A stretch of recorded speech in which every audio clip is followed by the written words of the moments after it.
Hola, ¿qué tal? Buenos días, buenas tardes, buenas noches, dependiendo del momento en el que estén viendo este video. Bienvenidos a las puntadas de B&A.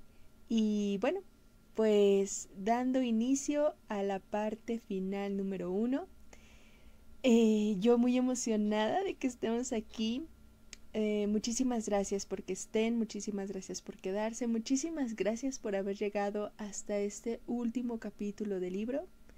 Bueno, penúltimo capítulo del libro y muy emocionada de que estén aquí conmigo acompañándome. Espero que les guste. Al final ya me dejarán todos sus comentarios acerca de qué les ha parecido este libro porque está muy bueno. Así que pues ya saben, tráiganse algo para tomar, algo para comer, algo para disfrutar el rato y gozar de esta tarde de libro, porque ahora sí se viene interesante. Y pues bueno, comenzamos. Gotemburgo, 1958. Algo iba mal. Había dejado pasar demasiado tiempo. Hacía año y medio de la muerte de Ake, y Erik respondía a sus exigencias de actuación con excusas cada vez más vagas. Últimamente ni siquiera se molestaba en contestar, y las llamadas reclamando la presencia de Agnes en el Hotel Agers eran cada vez más espaciadas. Empezaba a odiar aquel lugar. Las blandas sábanas del hotel sobre su piel y lo impersonal de la decoración le provocaban una repulsión asfixiante. Ella quería otra cosa. Ella se merecía otra cosa. Ella se merecía mudarse a su gran mansión, ser la anfitriona de sus fiestas, ser respetada, tener un estatus y ser mencionada en las reseñas de sociedad. ¿Quién creía él que era ella? Agnes temblaba de rabia mientras conducía. Vio desde la ventanilla la imponente casa de ladrillo, pintado de blanco, de Erik, y tras las cortinas atisbó una sombra que se movía de habitación en habitación. Su Volvo no estaba en el garaje. Era un martes por la mañana, así que, con toda probabilidad, se encontraría en el trabajo. Y Elizabeth estaría sola en casa, dedicada a las tareas propias de la excelente ama de casa que era, cosiendo los dobladillos de los manteles, abrillantando la plata o cualquier otra triste labor de la que Agnes jamás se había dignado hacer. Y, con toda seguridad, no tenía la menor idea de que su vida estaba a punto de romperse en pedazos. Agnes no sintió la menor vacilación, ni se le pasó por la cabeza que el comportamiento cada vez más evasivo de Erik pudiera deberse a un menor entusiasmo por ella. No. Que él no se hubiese presentado aún como un hombre libre era sin duda culpa de Elizabeth. Siempre fingía ser tan desvalida, tan débil y tan dependiente solo para tenerlo bien atado. Pero Agnes adivinó su juego. Por más que Erik se lo ocultase, y si él no era bastante hombre para atreverse a un enfrentamiento con su mujer, Agnes no estaba sujeta a ese tipo de escrúpulos. Salió del coche, se cerró bien el abrigo de piel que llevaba para protegerse del frío de noviembre, y, con paso resuelto, se apresuró en dirección a la entrada. Elizabeth le abrió la puerta enseguida y la recibió con una sonrisa tan amplia que Agnes se retorcía de desprecio. No deseaba otra cosa que borrar aquella sonrisa de su cara. Vaya, Agnes, qué alegría que vengas a visitarme. Se dio cuenta de que su entusiasmo era sincero, aunque se le veía sorprendida. Cierto que Agnes había estado como invitada en su casa en otras ocasiones, pero solo para las celebraciones y fiestas. Jamás se había presentado así, sin avisar. Entra, la invitó Elizabeth. pero tendrás que perdonar el desorden. Si hubiera sabido que ibas a venir, habría arreglado un poco la casa. Agnes entró en el vestíbulo y miró a su alrededor buscando el desorden al que aludía Elizabeth. Sin embargo, todo estaba en su lugar, lo que confirmaba la imagen de ama de casa perfecta y patética. «Siéntate, voy por un café», le dijo educadamente. Antes de que Agnes lograse detenerla, ya se había metido en la cocina. Ella no tenía pensado sentarse a tomar café con la mujer de Per Eric, sino que pretendía solventar un asunto lo antes posible. Sin embargo, y muy a disgusto, se quitó el abrigo y se acomodó en el sofá de la sala de estar.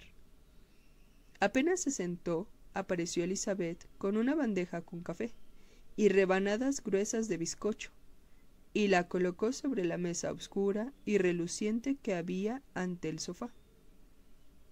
Agnes pensó que el café ya debería de estar hecho, pues no había tardado más de unos minutos. Elizabeth se sentó en el sillón, junto al sofá en el que estaba Agnes. «Venga, coge un trozo de bizcocho. Lo hice esta mañana». Agnes miró con aversión el empalagoso dulce y le dijo: «Creo que solo tomaré café, gracias». Y extendió el brazo en busca de una de las tazas de porcelana que había en la bandeja. Degustó el café, cargado y muy rico. «Sí, claro, tú tienes una figura por la que velar», rió Elizabeth, mientras se servía un trozo de bizcocho. «Yo perdí esa batalla cuando nacieron los niños», explicó, señalando una fotografía de ella con Per Eric y con sus 3 hijos, ya mayores e independizados. Agnes reflexionó un instante sobre cómo recibirían la noticia de la separación de sus padres y a su nueva madrastra, pero estaba convencida de que se los ganaría, con algo de tiempo. También ellos, llegado el momento, comprenderían que ella tenía mucho más que ofrecerle a Per Eric que Elizabeth, su madre.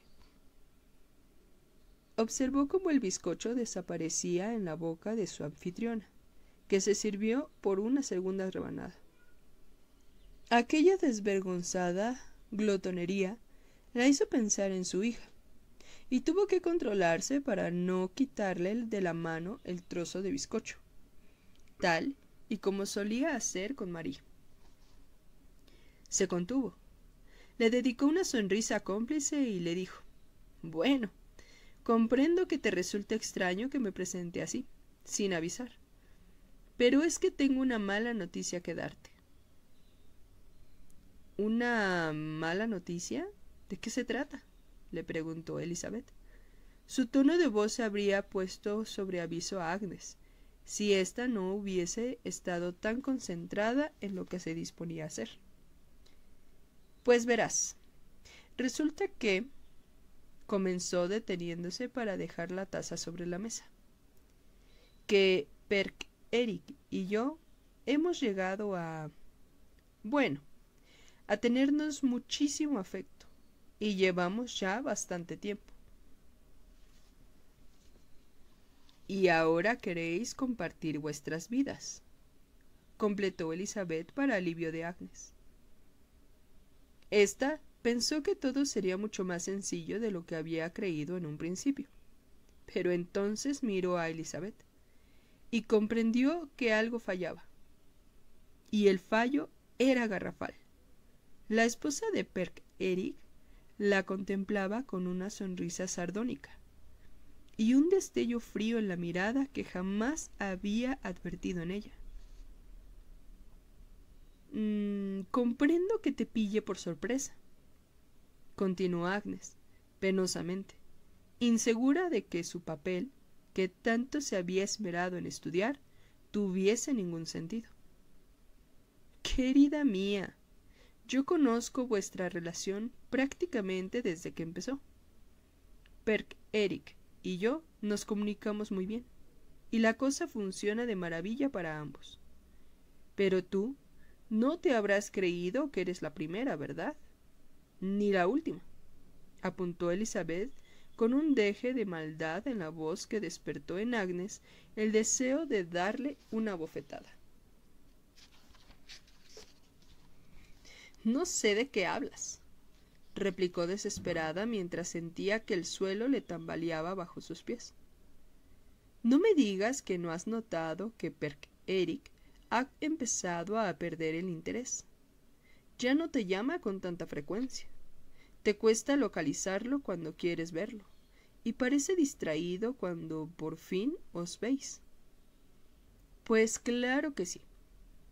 Yo conozco a mi marido lo bastante, después de 40 años de matrimonio, para saber cómo se comporta en esa situación.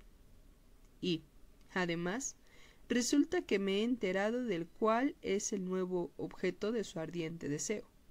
Una joven castaña de 30 años, que trabaja de secretaria en su compañía. Mientes, atajó Agnes, tan alterada que veía los rasgos ajados de Elizabeth empañados por una sucia neblina. Puedes pensar lo que quieras, y puedes preguntarle a Perk Eric. Ahora creo que será mejor que te vayas. Elizabeth se levantó y se dirigió al vestíbulo con el abrigo de Agnes en la mano, invitándola a marcharse. Aún incapaz de digerirlo lo que Elizabeth acababa de decirle, la siguió sin pronunciar palabra, totalmente conmocionada. Se quedó en la escalinata a merced del viento, que la mecía de un lado a otro. Poco a poco sintió esa rabia tan familiar que empezaba a arder en su pecho, tanto más intensa cuanto se decía que debería haberse dado cuenta. No debió fiarse de ningún hombre.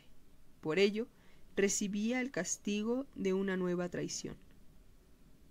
Como si caminase sobre las aguas, se movió en dirección al coche, que había dejado aparcado en la calle, un poco más allá de la casa. Sentada al volante, se quedó inmóvil un buen rato. Las ideas cruzaban en su mente como laboriosas hormigas, abriendo túneles de odio y de intransigencia.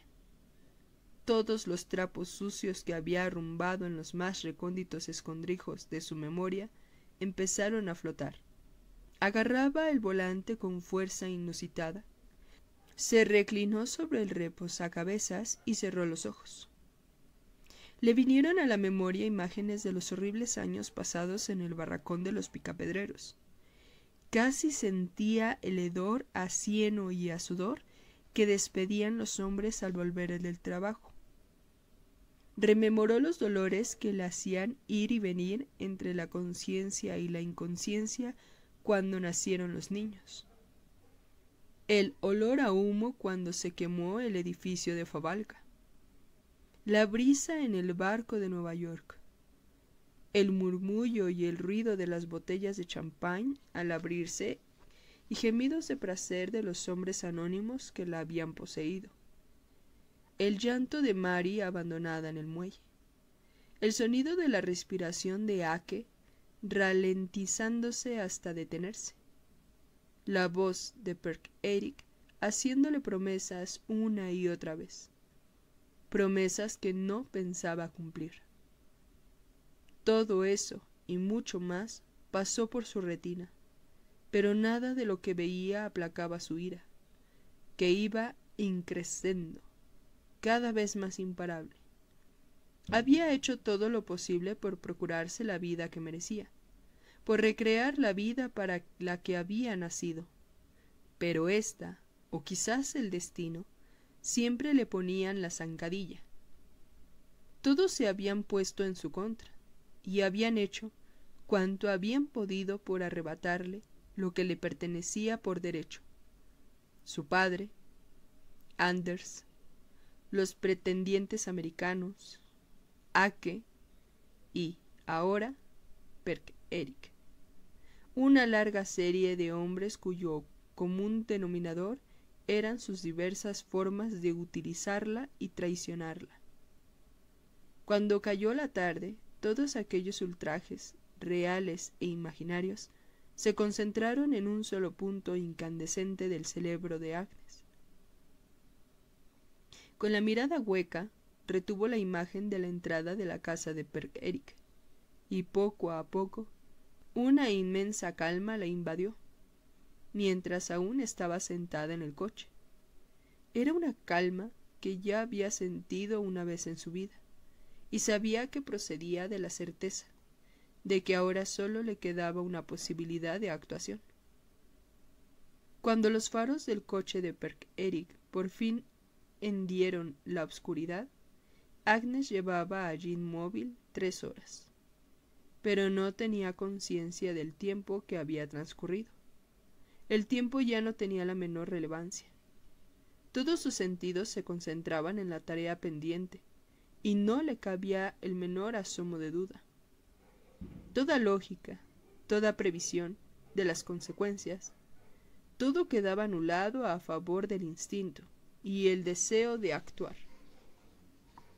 Con los ojos cerrados, lo vio aparcar el coche, sacar el maletín, que siempre llevaba en el asiento del acompañante, y salió del vehículo.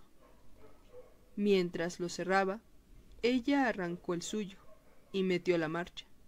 Luego, todo sucedió muy deprisa.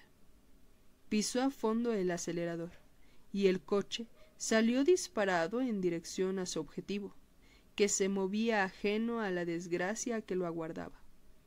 Atajo por una porción de césped, Perk-Eric no sospechó nada hasta que el coche estuvo a pocos metros. Entonces se dio la vuelta. Sus miradas se cruzaron en una fracción de segundos.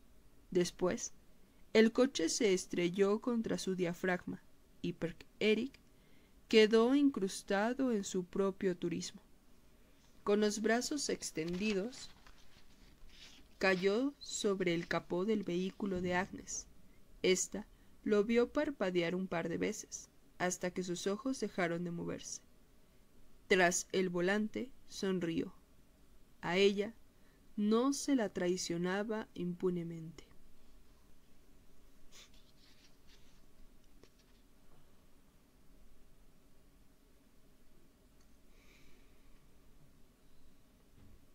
Ana despertó con la misma sensación de desesperanza de todas las mañanas. No recordaba cuándo había sido la última vez que había dormido toda la noche sin interrupciones. Ahora dedicaba las horas nocturnas a pensar en cómo salir de la situación a la que había condenado también a los niños. Lucas resoplaba tranquilo a su lado. A veces se daba la vuelta sin despertarse y le echaba el brazo por encima. Ana tenía que apretar los dientes para no salir huyendo de la cama muerta de asco. Las consecuencias que tal reacción le acarrearían no valía la pena. Los últimos días todo se había ido acelerando. Sus accesos de ira eran cada vez más frecuentes, y ella sentía como si estuviesen atrapados en una espiral que, a velocidad creciente, los abocaba al abismo. Tan solo uno de los dos regresaría, y ella ignoraba a quién. Pero no podían coexistir. No sabía dónde había leído una teoría según la cual existía una tierra paralela donde habitaba un gemelo de cada ser vivo, y si alguien llegaba a conocer a su gemelo, ambos serían destruidos inmediatamente. Eso era lo que les pasaba a Lucas y a ella, salvo que su destrucción era más lenta y más tortuosa. Llevaban varios días sin salir del apartamento. Oyó la voz de Adrián, que dormía en el colchón, y se levantó con suma cautela para ir a recogerlo. No merecía la pena arriesgarse a que despertara a Lucas. Con el niño en brazos fue a la cocina para preparar el desayuno. Lucas apenas comía últimamente, y había adelgazado tanto que la ropa le colgaba por todas partes. Pero aún así, exigía que ella pusiera la mesa 3 veces al día, a la hora por él determinada.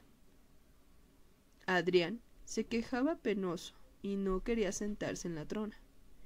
Ella intentó acallarlo desesperada, pero el pequeño estaba de muy mal humor, pues también dormía mal por las noches, al parecer víctima de constantes pesadillas. Cada vez lloraba más fuerte, sin que Ana pudiese hacer nada para callarlo. Con el corazón en un puño, oyó que Lucas empezaba a moverse en la habitación, y al mismo tiempo, Emma la llamó a voces. El instinto de Ana le aconsejaba huir, pero sabía que no serviría de nada. Lo único que podía hacer era aguantar y, en el mejor de los casos, proteger a los niños. ¿Qué coño pasa aquí?, preguntó Lucas en inglés. Apareció como un gigante en el umbral, con aquella extraña expresión en los ojos, una mirada vacía, demente y fría, que Ana estaba segura los abocaría a la destrucción. ¿No puedes cerrarles la puta boca a tus niños? Ahora, el tono ya no era ni elevado ni amenazante, sino casi amable, el que más pavor le infundía a Ana. Hago lo que puedo, respondió ella en sueco, con un hilo de voz.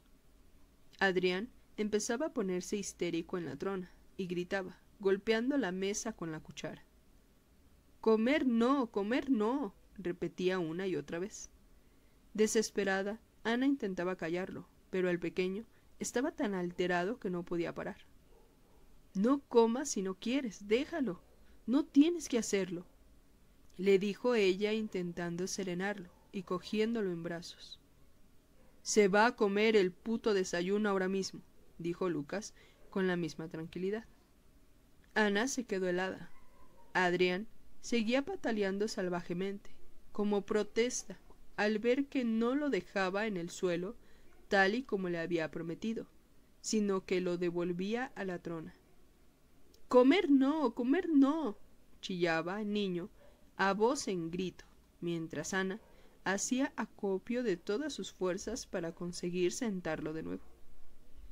Con fría determinación, Lucas tomó una de las rebanadas de pan que Ana había puesto sobre la mesa.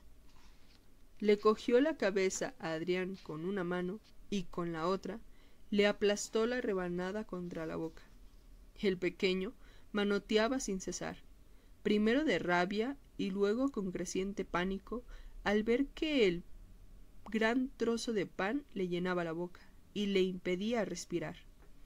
Ana se quedó paralizada en un primer momento, pero el inveterado instinto maternal despertó de repente, haciendo que se esfumase el miedo que Lucas le inspiraba. La única idea que tenía en su cabeza era que su progenie necesitaba protección, y la adrenalina empezó a bombear su sistema vascular. Con un primitivo gruñido, apartó la mano de Lucas y a Adrián, que lloraba desconsoladamente. Le sacó el trozo de pan de la boca a toda prisa. Luego se dio la vuelta para enfrentarse a Lucas. Cada vez más rápido, la espiral los arrastraba hacia el abismo.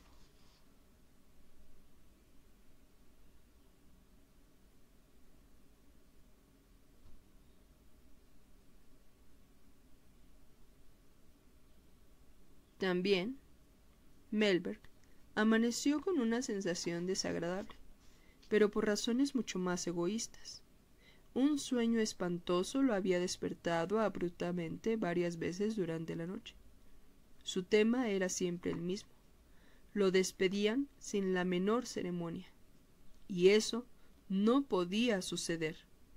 Tenía que haber algún modo de eludir la responsabilidad del desgraciado suceso del día anterior, y el primer paso era necesariamente despedir a Ernest. En esta ocasión no había más opciones. Mellberg sabía que había gastado algo de manga ancha hasta ahora en todo lo que concernía a Lohengrin, y en cierto modo experimentaba la sensación de que era pariente suyo. Al menos tenía mucho más en común con él que con el resto de los paviosos de la comisaría. Pero, a diferencia de Mellberg, Ernest había demostrado en esta ocasión una ausencia fatal de criterio que, ciertamente, significó su caída. Cometió un craso error, cuando Melberg estaba convencido de que sería más listo. Lanzó un suspiro y bajó las piernas de la cama. Siempre dormía en calzoncillos, y se puso a tantearse el bajo vientre, más allá de la enorme barriga, para rascarse y ordenar sus cosas, que se la habían descolocado un poco mientras dormía. Melberg miró el reloj. No habían dado las 9. Quizá algo tarde para llegar a tiempo al trabajo. Pero, después de todo, el día anterior no había podido marcharse antes de las 8, puesto que habían tenido que comprobar lo ocurrido. Ya había empezado a perfilar el modo de expresar el informe a sus superiores, y tenía que controlar su lengua y no liarse. Minimización de daños. Ese era el lema del día. Fue a la sala de estar y se quedó un momento contemplando a Simón. Estaba boca arriba roncando en el sofá, con la boca abierta y una pierna colgando. Se le había caído la manta y Melberg solo pudo hacerse la orgullosa reflexión de hasta qué punto le había transmitido a su hijo su propio físico. Simón no era uno de esos memos escuálidos, sino un joven de constitución corpulenta, que seguramente seguiría los pasos de su padre si se despabilaba un poco. Dándole con el dedo en el pie, le dijo: «Venga, Simón, es hora de levantarse». El chico no hizo el menor caso y se dio media vuelta, con la cara pegada al respaldo del sofá. Melberg siguió zarandeándolo sin piedad. Claro que a él también le gustaba quedarse durmiendo por la mañana, pero aquello no era un campamento de verano. «Venga, te digo que te levantes». El chico seguía sin reaccionar. Melberg lanzó un suspiro pensando que tendría que sacar la artillería pesada. Fue a la cocina y dejó correr el agua del grifo hasta que salió muy fría. Llenó una jarra y volvió a la sala de estar. Con una sonrisa de satisfacción, derramó el agua helada sobre el cuerpo desprotegido de su hijo, que reaccionó tal como él deseaba. «¡Qué mierda!», gritó Simón, que se incorporó en un santiamén. Tiritando de frío, cogió una toalla que había en el suelo y se secó con ella. «¿Qué puñetas haces?», le espetó, indignado, mientras se ponía una camiseta con una calavera y el nombre de un grupo de rock en la pechera. «El desayuno estará dentro de 5 minutos», respondió Melberg, y ya se dirigía silbando a la cocina. Por un instante olvidó las preocupaciones por su carrera, más que satisfecho con su plan de actividades paternofiliales a las que se dedicaría en lo sucesivo. A falta de locales porno y sala de juegos, se conformarían con lo que había, y lo que había en Tanumshede era un museo de pintura rupestre. No es que a él le interesara mucho ver garabatos pintados en cuevas, pero era algo que podían hacer juntos, y es que había decidido que ese sería el nuevo tema de relación. Juntos. Se acabó eso de jugar hora tras hora con el videojuego. Se acabó la televisión hasta altas horas de la noche. Entretenimiento que mataba definitivamente toda la comunicación. Ahora compartirían cada noche la cena, un diálogo enriquecedor, y quizá una partida de Monopoly como fin de fiesta. Lleno de entusiasmo, le expuso sus planes a Simón durante el desayuno, aunque hubo que admitir que la reacción del muchacho lo decepcionó bastante. Entonces le explicó que su intención era hacer lo posible para que llegasen a conocerse. Él renunciaba a lo que le gustaba y se sacrificaba llevándolo al museo, y en lugar de agradecérselo, Simón guardaba silencio y miraba con cara agria su tazón de cereales. Un consentido, eso era. Su madre lo había mandado con él justo a tiempo, para que le diese la educación que necesitaba. Melberg suspiró resignado y se marchó al trabajo. Ser padre era una gran responsabilidad.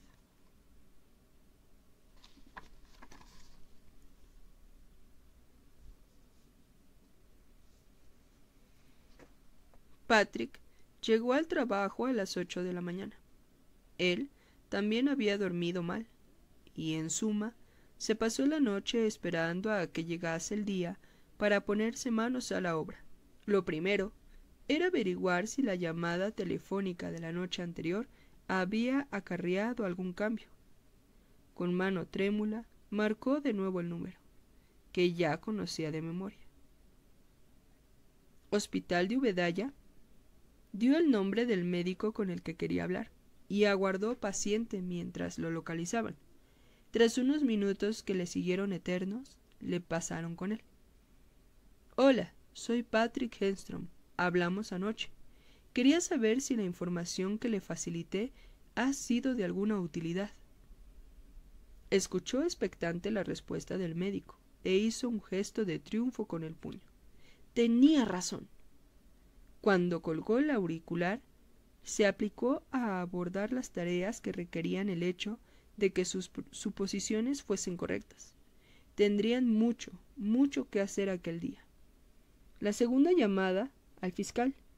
Ya se había puesto en contacto con él el año anterior para hacerle exactamente la misma petición. Y, puesto que lo que solicitaba era bastante insólito, esperaba que al fiscal no le diese un infarto. Sí, has oído bien. Necesito licencia para una exhumación. Otra vez. Sí. No. No es la misma tumba. Aquella ya la abrimos una vez, ¿no? Patrick le hablaba claro y despacio, intentando no impacientarse. Sí, también en esta ocasión es urgente, y te agradecería que te encargues de ello inmediatamente. Estoy enviando por fax toda la documentación necesaria. Seguramente ya la habréis recibido. Por cierto, la solicitud es doble: una exhumación y otro registro domiciliario. El fiscal parecía persistir en su actitud algo reacia, y Patrick empezó a irritarse. Con voz ya más terminante le dijo: tenemos entre manos el asesinato de una niña, y está en juego otra vida. Y no es una solicitud que te hago para distraerme, sino el resultado de una reflexión seria, y la presento convencido de que la investigación lo requiere, de modo que doy por sentado que movilizarás todos los recursos para despachar el asunto lo más rápidamente posible. Quiero una respuesta para ambas solicitudes antes del almuerzo. Dicho esto, colgó el auricular con la esperanza de que su pequeña explosión no tuviese el efecto contrario y actuase como freno. No le quedaba otro remedio que correr ese riesgo. Una vez zanjada la cuestión más espinosa, hizo una tercera llamada telefónica. La voz de Pedersen denotaba cansancio. Hola, Henstrom, lo saludó el forense. Buenos días, parece que has tenido turno de noche. Sí, la cosa se complicó de lo lindo a última hora, pero ya empezamos a verle el final. En cuanto termine con el papeleo, podré irme a casa. Suena bien, dijo Patrick con cierto remordimiento, pues llamaba para apremiarlo después de un turno al parecer terrible. Supongo que quieres preguntar por los resultados de la ceniza hallada en el jersey y en el buzo.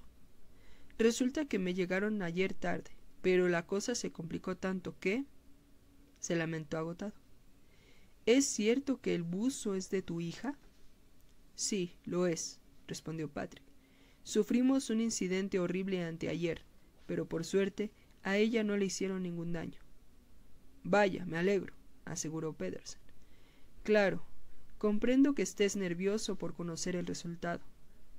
Pues sí, no te lo voy a negar, aunque no esperaba que los tuvieses tan pronto.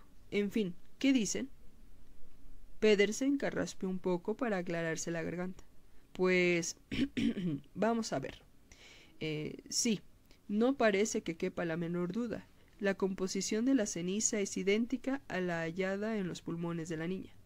Patrick respiró hondo aliviado y, al hacerlo, comprendió lo tenso que estaba hacía un instante. Es seguro, vamos. Sí, es seguro, confirmó Pedersen. ¿Habéis podido concretar algo más sobre la procedencia de la ceniza? ¿Si es animal o humana? Por desgracia no podemos determinarlo. Son residuos demasiado dañados y todo está deshecho. Con una muestra mejor conservada quizá lo habríamos conseguido, pero... Estoy esperando una orden de registro, y el primer punto en la lista es buscar ceniza. Si encontramos más, te la mando enseguida, para que la analicéis. Tal vez hallemos partículas de mayor tamaño, dijo Patrick esperanzado. Sí, pero no cuentes con ello, le advirtió Pedersen. Yo ya no cuento con nada, pero tengo esperanza. Patrick golpeaba impaciente con los pies en el suelo. Una vez terminadas las formalidades y antes de que obtuviese la documentación, no tenía mucho que hacer. Sin embargo, sabía que no podría pasar 2 horas sentado mano sobre mano. Oyó que, uno tras otro, iban llegando los demás, y resolvió convocar una reunión. Todos deberían ser informados de lo que pasaba, y seguro que más de uno enarcaría las cejas al oír lo que había puesto en marcha durante la noche y aquella misma mañana. Y tenía razón. Hubo muchas preguntas. Patrick respondió lo mejor que pudo, aunque aún quedaban muchos aspectos por aclarar, demasiados, a decir verdad.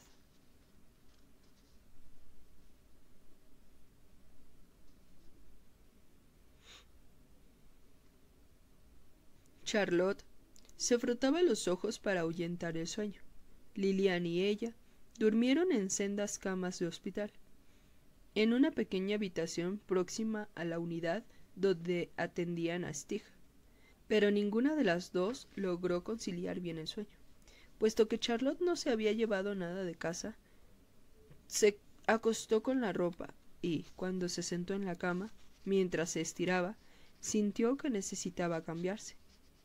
¿Tienes un peine?, le preguntó a su madre, que también se había incorporado en la cama. Sí, creo que tengo uno, respondió Lilian, rebuscando en el bolso que parecía bien cargado. Al cabo de un rato sacó un peine de las profundidades y se lo dio a su hija. Charlotte se escrutó en el espejo del baño con mirada crítica. La luz era de una intensidad inexorable y revelaba con toda claridad las profundas ojeras y el cabello alborotado en una disposición extraña y psicodélica. Muy despacio empezó a peinar los mechones más enredados, hasta conseguir un resultado que se aproximaba a su peinado habitual. Al mismo tiempo, todo lo relacionado con su aspecto externo se le antojaba ahora absurdo. Sarah flotaba constantemente en el límite de su campo de visión, y su recuerdo le tenía el corazón encogido. Su estómago protestaba de hambre, pero antes de bajar a la cafetería quería localizar a algún médico que le dijese cómo seguía Stig. Durante la noche se despertó cada vez que oyó pasos en el pasillo, preparada para recibir la visita de un doctor que, con expresión grave, les diese una mala noticia. Sin embargo, nadie fue a despertarlas, de modo que supuso que la ausencia de novedades era, en este caso, indicio de buenas noticias. De todas formas quería informarse, así que salió al pasillo preguntándose desorientada dónde buscar al médico. Una enfermera que pasaba por allí le indicó cómo hallar la sala del personal.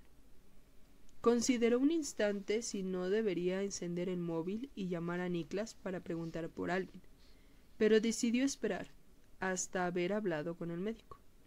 Probablemente padre e hijo aún estarían durmiendo, y no quiso arriesgarse a despertarlos, pues sabía que Alvin se pasaría todo el día molesto si lo arrancaban del sueño antes de tiempo.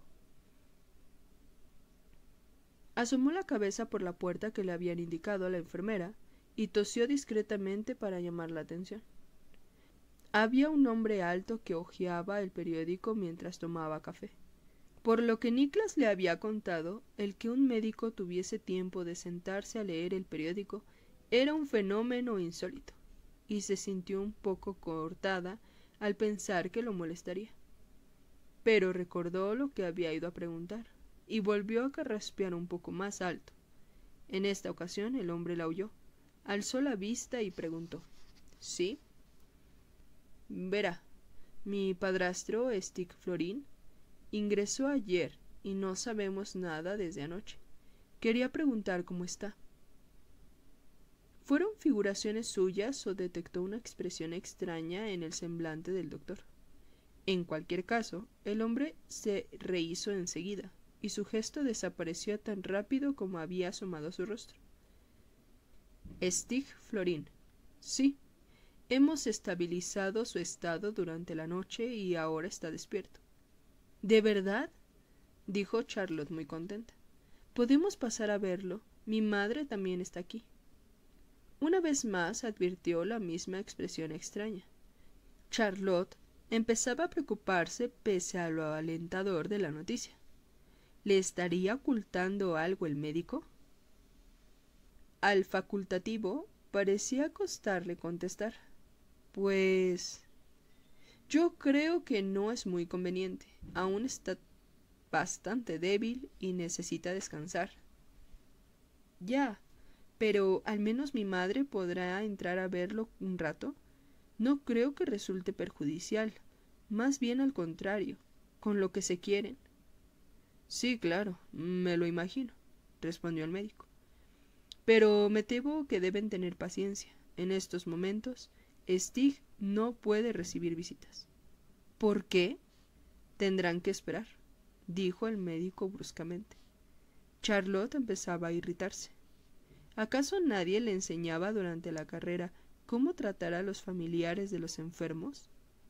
El comportamiento de aquel hombre rayaba en la impertinencia.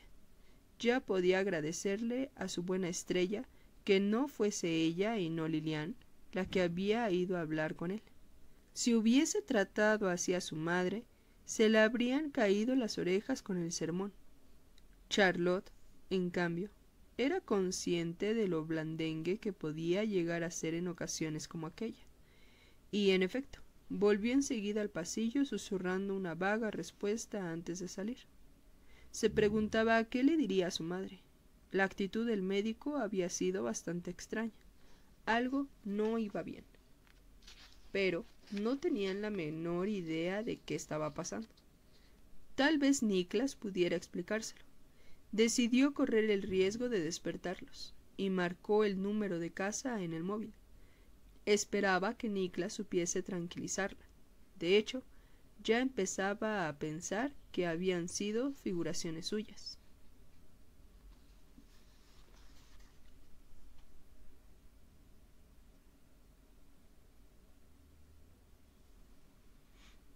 Después de la reunión, Patrick cogió el coche y se dirigió a Obedaya. Le resultaba imposible sentarse a esperar sin más. Algo tenía que hacer. Se pasó todo el camino sopesando las distintas opciones. Todas le parecían igual de desagradables. Le habían indicado el camino hasta la unidad en cuestión, pero aún así se perdió varias veces, hasta encontrar el sitio. Qué difícil era siempre dar con lo que uno buscaba en un hospital. Claro que seguramente se debería a su pésimo sentido de la orientación. Erika, en cambio, era la intérprete de mapas de la familia. A veces le daba la impresión de que tuviese un séptimo sentido para saber cuál era el camino que debían tomar. Encontró una enfermera en el pasillo y le preguntó: «Estoy buscando a Rolf Weasley. ¿Dónde puedo encontrarlo?»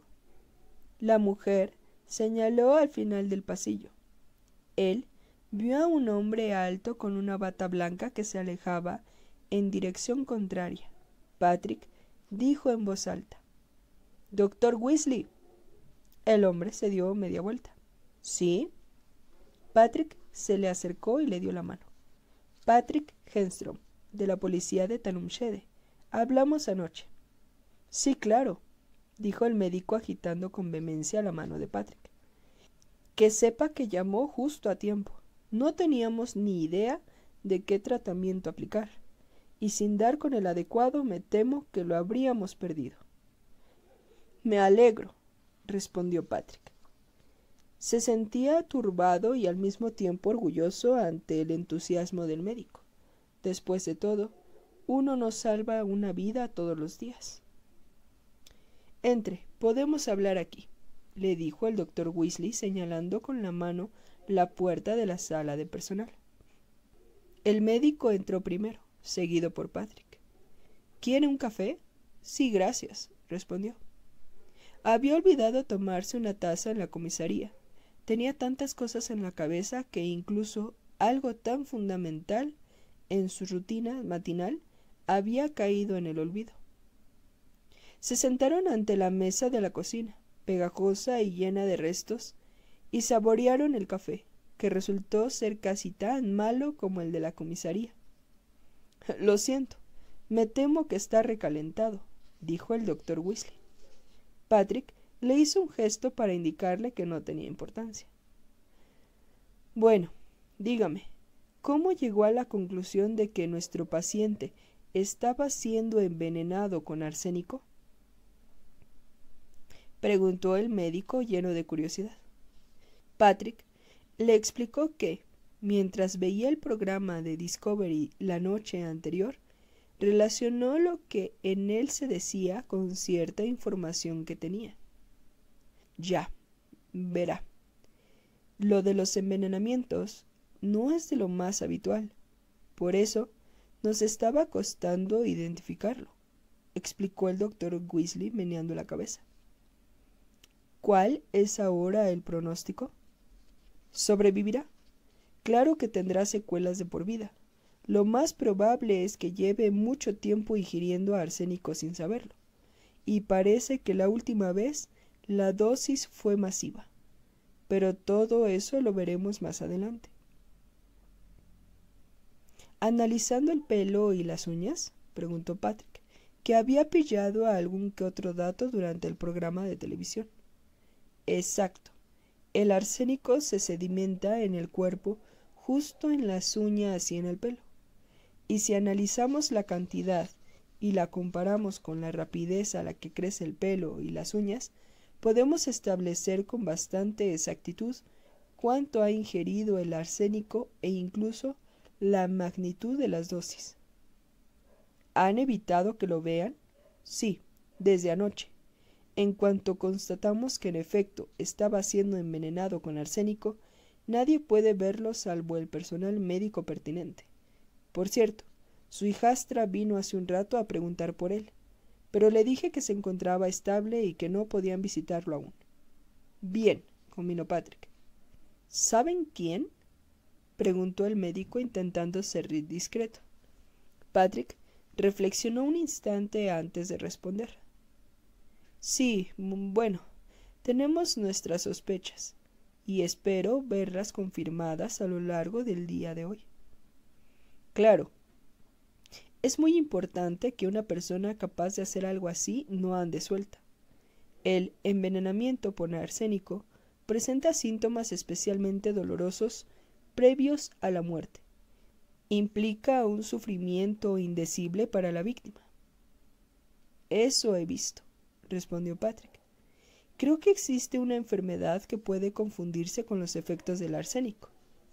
El médico asintió. Sí, la de Guillain-Barré.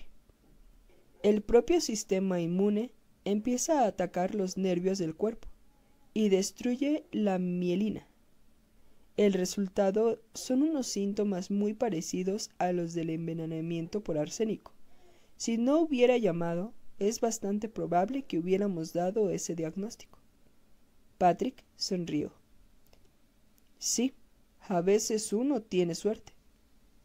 Pero enseguida recobró la gravedad de su semblante.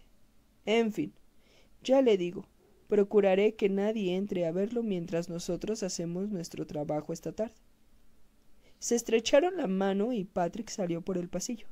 Por un instante le pareció distinguir la figura de Charlotte al fondo. Después, la puerta se cerró tras él.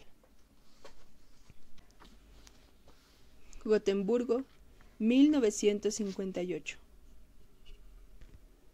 El día en que su vida tocó el fondo más recóndito fue un martes. Un martes frío, gris y nublado, de noviembre, que quedaría por siempre grabado en su memoria.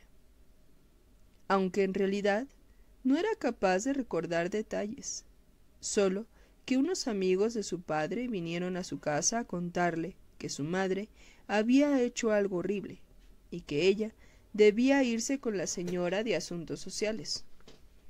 Sus rostros desvelaban los remordimientos que sentían por no llevársela a su casa ellos mismos ni un par de días siquiera.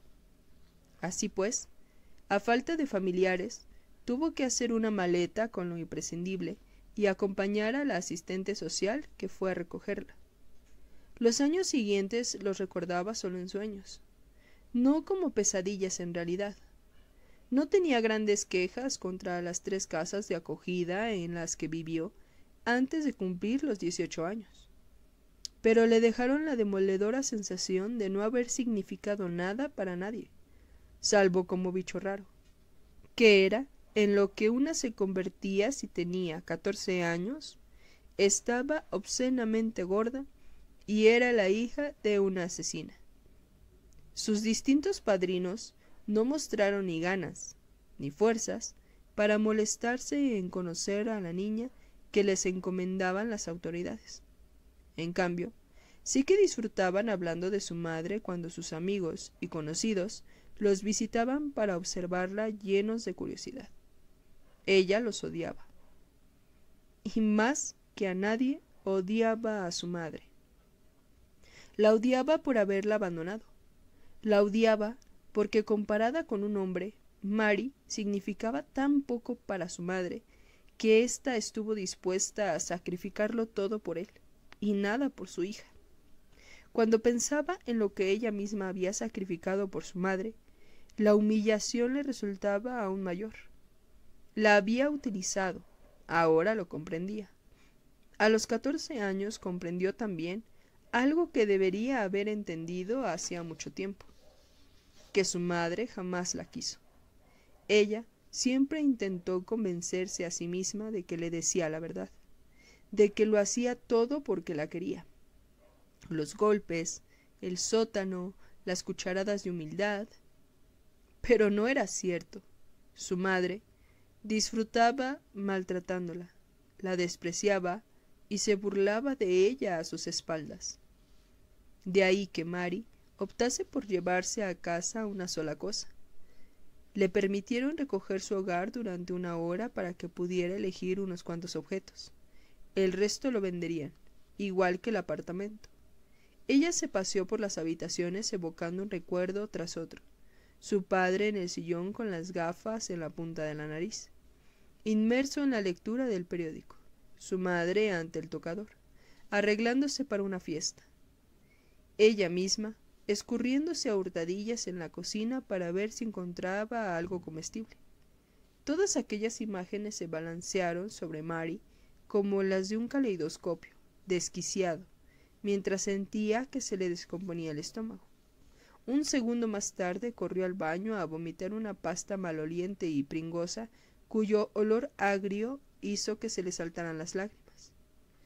Moqueando y sollozando se secó la boca con el reverso de la mano. Se sentó en el suelo con la espalda apoyada en la pared. Metió la cabeza entre las rodillas y lloró en silencio. Cuando salió del departamento, no llevaba consigo más que un objeto: una caja de madera de color azul llena de humildad.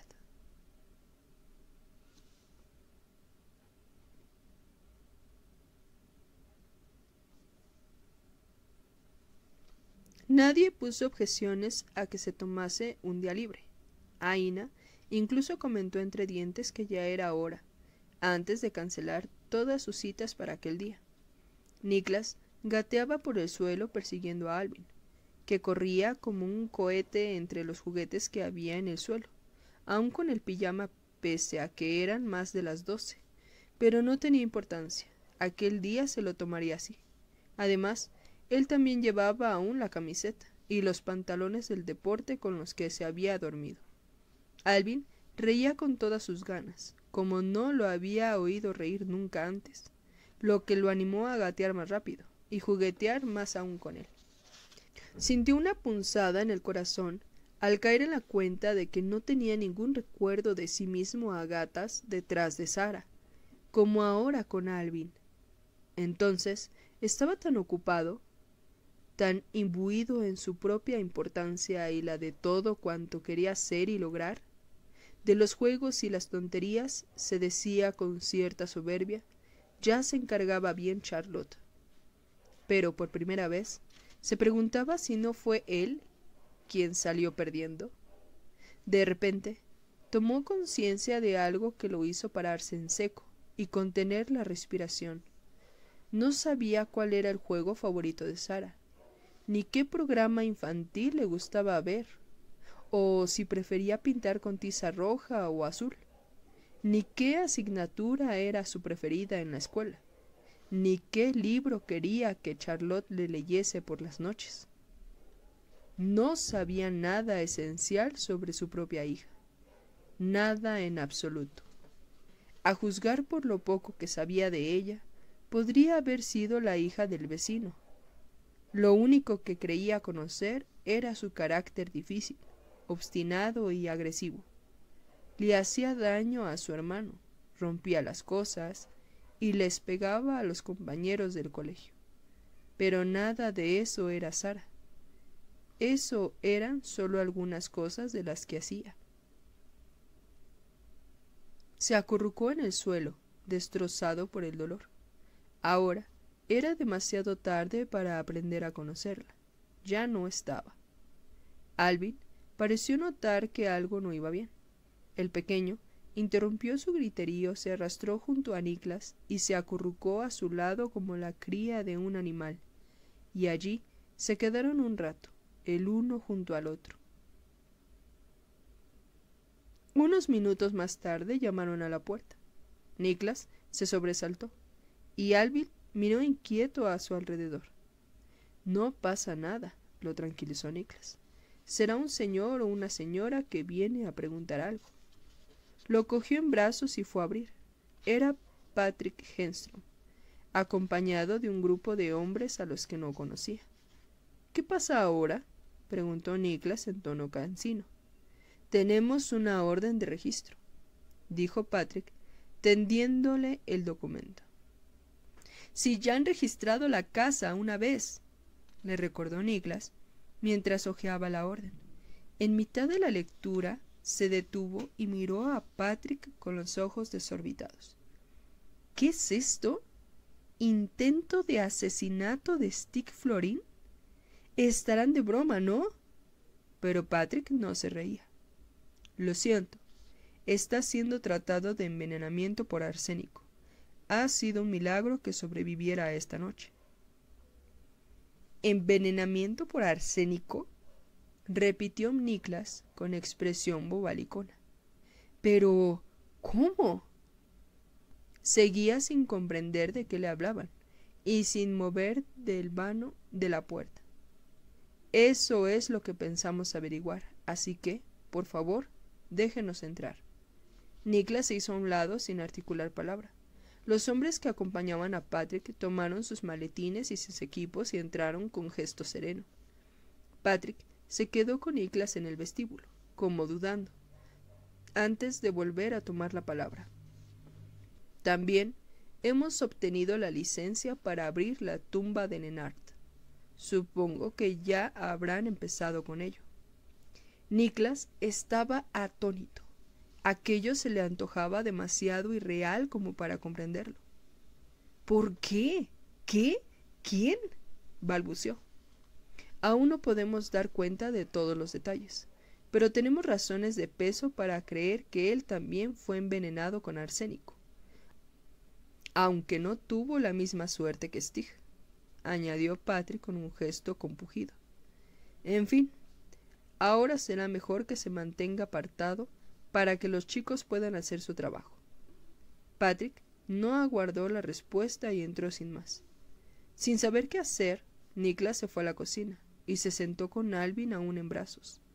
Lo puso en la trona y lo sobornó con una galleta para que estuviese entretenido. En su mente, atribulada, todo eran preguntas.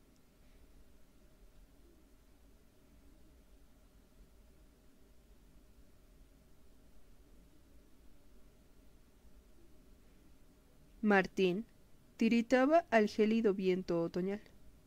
La cazadora del uniforme no era protección suficiente contra las aceradas ráfagas que cruzaban el cementerio, y además, al poco que llegaran empezó a llover. Aquella empresa le producía náuseas. Él, que ni siquiera había asistido a un entierro, tenía que presenciar cómo sacaban un ataúd del fondo de la tierra, en lugar de ver cómo lo enterraban. Era tan raro como ver una película al revés. Comprendía por qué Patrick le pidió que fuese en esta ocasión. Él ya había asistido a una exhumación hacía tan solo un par de meses, y seguro que con una vez más era más que suficiente. Como confirmación de sus reflexiones, uno de los enterradores, dirigiéndose a él, masculló: «Debe de haberse convertido en un deporte para la gente de la comisaría. A ver con cuántos señores somos capaces de desenterrar en el menor tiempo posible». Martín no replicó, pero pensó que más le valía no presentarle a la fiscal una solicitud similar en mucho tiempo. Thornton Root se colocó a su lado. Él tampoco pudo contenerse. «Bueno, pues a este paso en Fabalca tendrán que empezar a ponerles una goma a los ataúdes en lugar de cerradura. Quiero decir, que así podrán ir abriéndolos según necesidad». Martín no pudo por menos de sonreír pese a lo inapropiado del momento, y, cuando sonó el teléfono de Ruth, ambos luchaban por contener la risa. «Sí, aquí Ruth». Escuchó con atención, colgó y luego le dijo a Martín: «Han entrado en la casa de los Florín. Hemos dividido el equipo, 3 hombres allí y 2 aquí. Luego ya veremos si hemos de rehacer los grupos». «¿Qué es lo que vais a hacer? Quiero decir, directamente después de la exhumación», preguntó Martín con interés. «No mucho, por ahora. Solo controlar que el traslado se produce con el menor contaminación posible.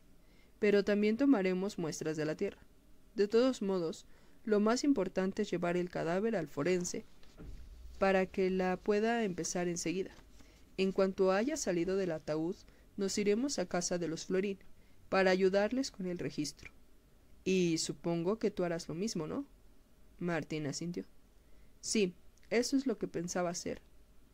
Guardó silencio un minuto. «Menudo lío descomunal ha resultado ser este caso». Thornton Root asintió. «Y que lo digas». Agotados de los temas de conversación, se mantuvieron callados a la espera de que los hombres terminasen de cavar. Unos minutos después atisbaron la tapadera del féretro. Lennart Klinga había vuelto a la tierra.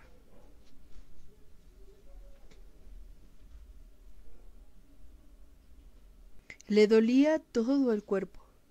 Veía figuras borrosas que transitaban a su alrededor para luego desaparecer.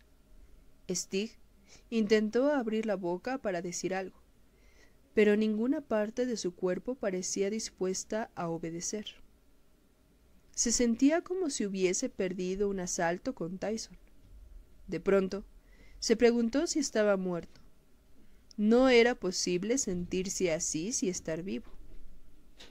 La idea lo llenó de pánico e hizo acopio de las fuerzas que le quedaban para producir un sonido con sus cuerdas vocales. En algún lugar lejano, muy lejano, creyó oír un gruñido que tal vez fuese su voz. Y lo era. Una de las figuras borrosas se le acercó, adquiriendo un contorno cada vez más definido. Un rostro amable de mujer apareció en su campo de visión, y Stig entrecerró los ojos para enfocar mejor. «¿Dónde?», logró articular con la esperanza de que la mujer comprendiese a qué se refería. Como así fue. «Está en el hospital de Ubedaya, Stig. Lleva aquí desde ayer.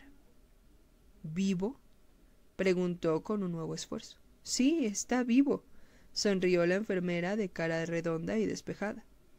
Pero ha faltado poco. De todos modos, lo peor ha pasado ya. De haber podido, se habría echado a reír. Lo peor ha pasado ya. Sí, sí, para ella era fácil decirlo. Ella no sentía el fuego en cada fibra de su cuerpo y el dolor que lo horadaba hasta el esqueleto, pero al parecer aún vivía. Con sumo esfuerzo volvió a mover los labios. Esposa. No consiguió pronunciar su nombre. Le pareció ver una expresión extraña en el rostro de la enfermera, pero se le borró enseguida. Seguramente sería el dolor, que le jugaba malas pasadas. Ahora tiene que descansar, le recomendó. En su momento podrá recibir visitas. Stig se conformó con aquella respuesta. El cansancio se adueñó de su cuerpo, y él se dejó llevar sin oponer resistencia. No estaba muerto, eso era lo principal. Estaba en el hospital, pero no estaba muerto.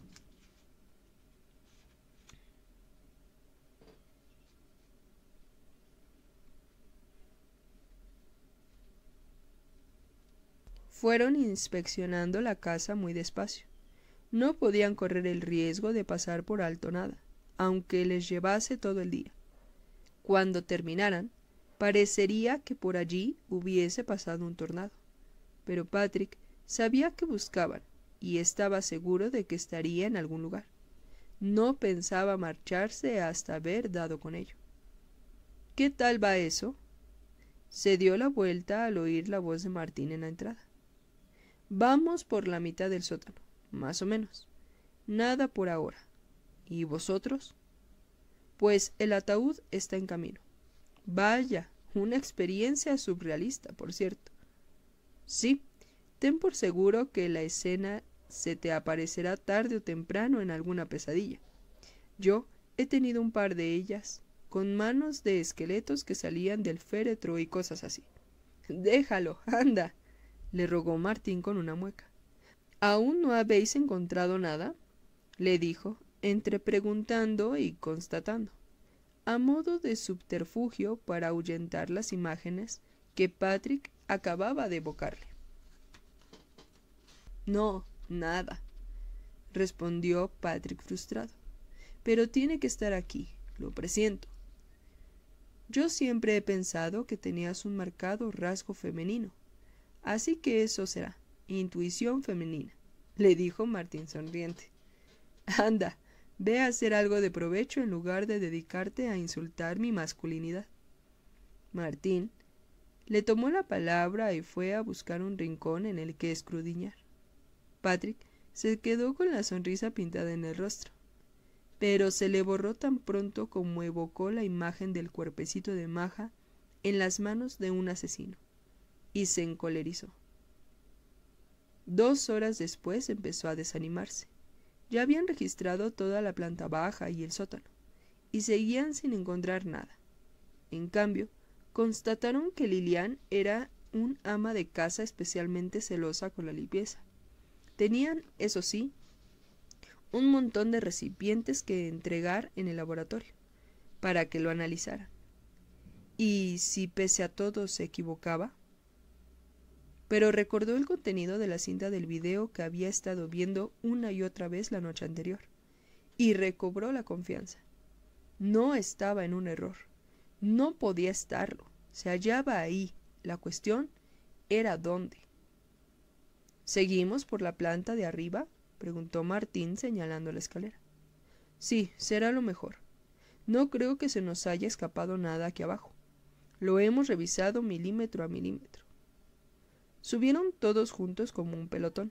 Niklas había salido de paseo con Alvin, de modo que podían trabajar sin ser molestados.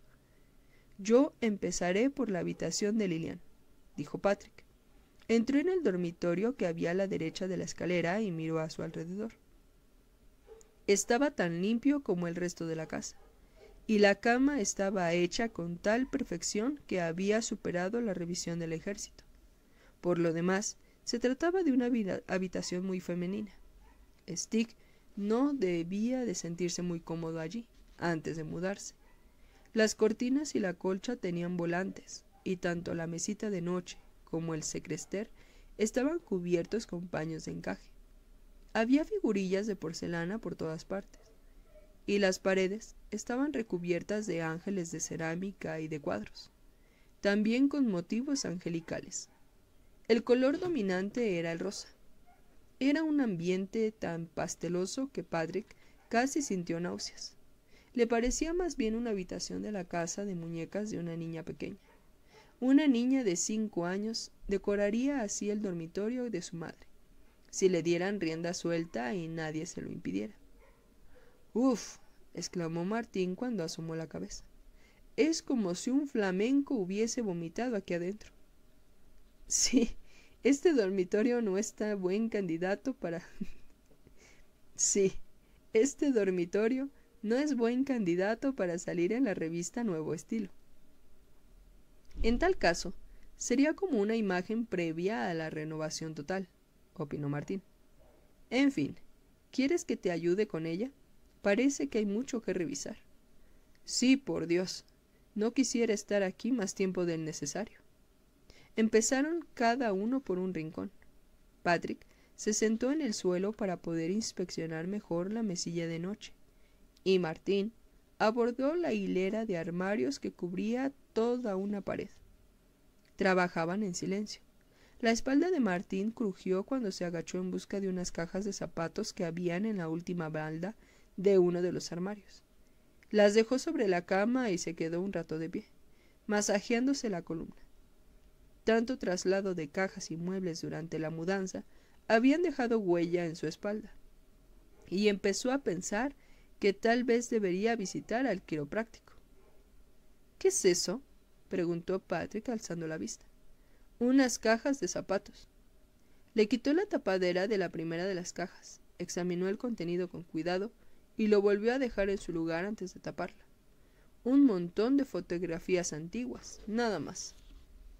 Destapó la siguiente y sacó una pequeña caja de madera pintada de azul.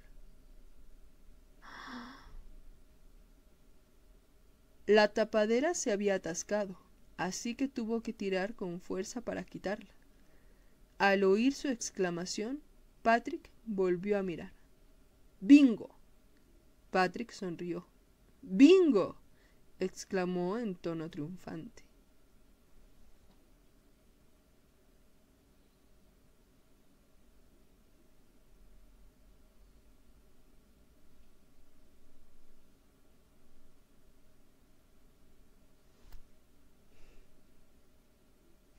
Charlotte llevaba un buen rato pasando una y otra vez delante del expendedor de caramelos, y al fin capituló. ¿Cuándo iban a permitirse un poco de chocolate, si no en un momento como aquel? Introdujo las monedas para la ranura y apretó el botón que haría caer una chocolatina Snickers, una de las grandes, por si acaso. Sopesó la posibilidad de engullirla antes de volver, pero sabía que le sentaría mal si se la comía demasiado deprisa. Así que se contuvo y entró a la sala de espera, donde la aguardaba Lilian. Y en efecto, los ojos de su madre recolaron enseguida en la chocolatina que llevaba en la mano antes de dedicarle a Charlotte una mirada acusadora. ¿Sabes cuántas calorías tiene una de esas? Tendrías que perder peso, no ganarlo, y ese trocito de chocolate se asentará en tus posaderas de inmediato, ahora que por fin has perdido unos kilos. Charlotte dejó escapar un suspiro. Llevaba toda la vida oyendo la misma cantaleta. Lilian nunca permitió que hubiese dulces en casa. Ella misma se contenía siempre y nunca pesó un gramo más. Pero quizá por eso era tan tentador. Y Charlotte se dedicaba a comer a escondidas. Rebuscaba monedas sueltas en los bolsillos de sus padres. Luego se iba sin decir nada al kiosco del centro, para comprar bolas de chocolate y gominolas, y las devoraba con fruición de regreso a casa. De ahí que tuviese sobrepeso ya en primaria. Lilian se ponía furiosa. A veces obligaba a Charlotte a desnudarse. La colocaba ante el espejo y la pellizcaba los michelines sin piedad. «Mira, pareces un cerdo. ¿De verdad quieres parecer un cerdo, eh? ¿Es eso lo que quieres?» En esos momentos, Charlotte la odiaba. Además, Lilian solo se atrevía a comportarse así cuando Leonard no estaba en casa. Él jamás lo habría consentido. Su padre era su seguridad. Cuando murió, ella ya era adulta, pero sin él se sentía como una niña indefensa.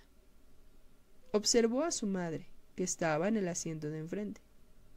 Como de costumbre, su cuidado aspecto contrastaba con el suyo, que no tenía con qué cambiarse. Lilian, en cambio, había tomado la precaución de llevarse una pequeña maleta de fin de semana, y pudo mudarse de ropa y retocar su maquillaje. Con un gesto retador, Charlotte se metió el último trozo de la gran chocolatina en la boca sin hacer caso de las miradas desplicentes de Lilian. ¿Cómo podía pensar en los hábitos alimentarios de su hija cuando la vida de Stick pendía de un hilo? Su madre no dejaba de asombrarla nunca. Claro que, teniendo en cuenta cómo era la abuela, quizá no fuese tan extraño. «¿Por qué no podemos entrar a verlo?», preguntó Lilian exasperada. «No lo entiendo. ¿Cómo pueden impedir las visitas de los familiares?» «Seguro que tienen sus razones», intentó calmarla Charlotte, aunque recordó la curiosa expresión del médico cuando fue a preguntar. «Me imagino que no haríamos más que estorbar». Lilian resopló airada, se levantó de la silla y empezó a caminar de un lado a otro. Charlotte suspiró.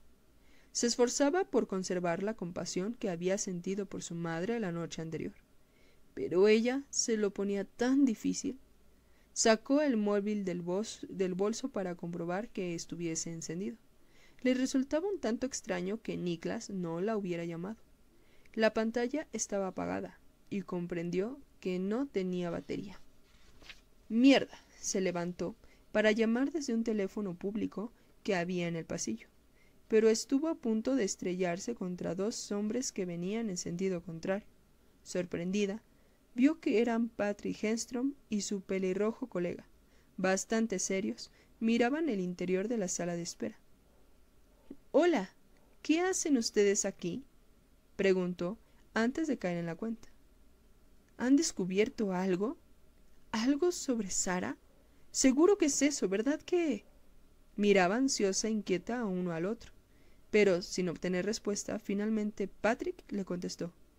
«Por ahora no tenemos nada concreto que decirle sobre Sara». «Pero entonces, ¿por qué...?», inquirió desconcertada, sin concluir la frase. Tras otro silencio, Patrick volvió a tomar la palabra. «Hemos venido porque necesitamos hablar con su madre».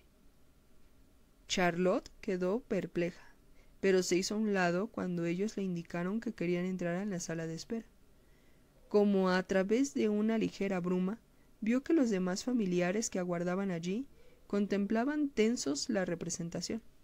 Los policías se acercaron y se colocaron delante de Lilian, que, de brazos cruzados, los miró enarcando una ceja.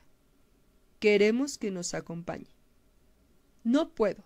Como comprenderá», dijo Lilian retadora, «mi marido está moribundo y no puedo abandonarlo», explicó con un zapatazo para subrayar la postura, aunque no pareció impresionar a ninguno de los policías.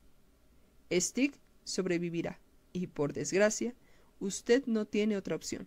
Solo se lo pediré amablemente una vez», le advirtió Patrick. Charlotte no daba crédito. Debía de tratarse de un error enorme.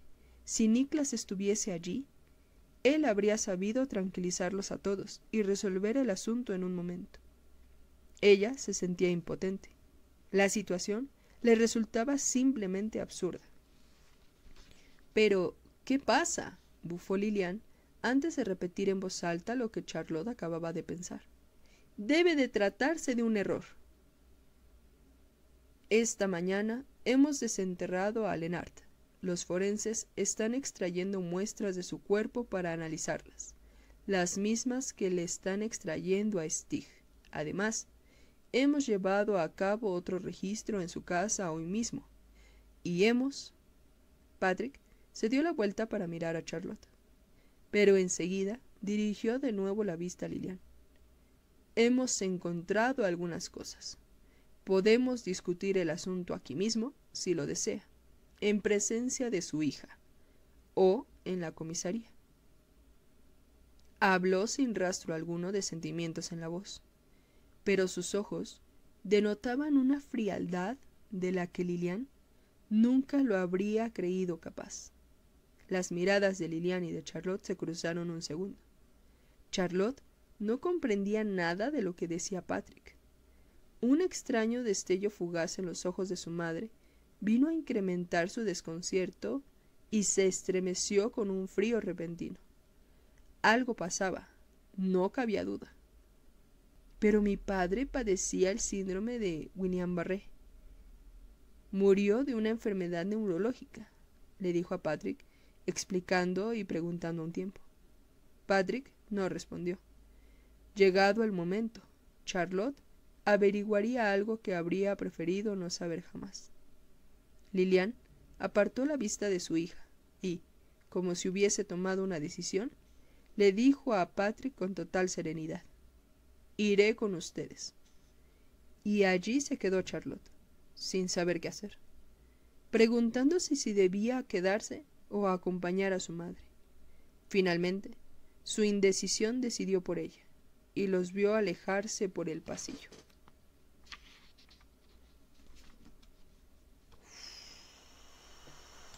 Y bueno, hasta aquí la primera parte del final, así que pues vámonos a la segunda.